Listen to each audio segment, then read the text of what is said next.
Right, comrades. Mazvinzi wakati mufana uyo ari kuita rari yake nemusi weSunday. Zvatoita akomana, torai mayouth ari kuEpworth kuchauya marori 4. Tobva ikoko tobva taenda kumabvuku kuchauya marori 4.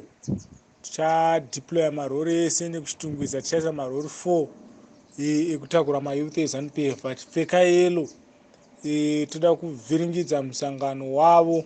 Imi munopfeka yelo, then moita kunge sekuti mumwe ari kurwisana kana naMonzora, vamwe ari kurwira kubatura Monzora kana kuti sei, but imi makapfeka yelo. Nekuti mukomana uyu toda kuti asabvira atombosvika ipapo.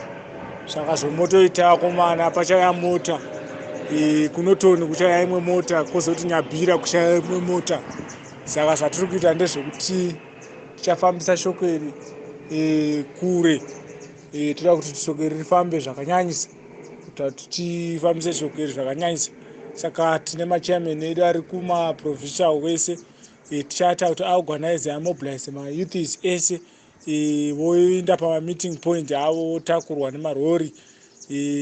Toita kuti tizviite ari makuseni, kuita kuti panozoita musangano wavo isusu tovhiringidza. Saka nhau iripo ndeyekuti dai vacomrade tichaita hondo nemamwe masupporters avo, hondo yakakura yekuti panogona kutosvika kana polisi kana riot, ndoyovhiringidza musangano wacho, yobva yabhana musangano wacho uyoyo.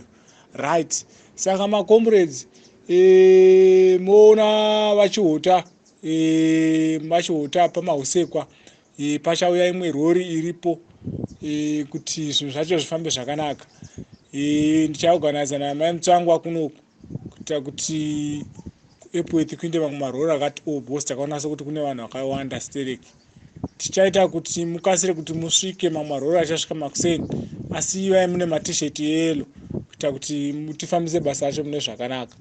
Thanks macomrade. Tinongoti ikoko kumaseri kokoko basa ngaribatwe pamberi naIDF Mnangagwa. Tinoda kuti vaMnangagwa vadzokorodzwe futi IDF pamberi naye. Comrades, ngatibate basa.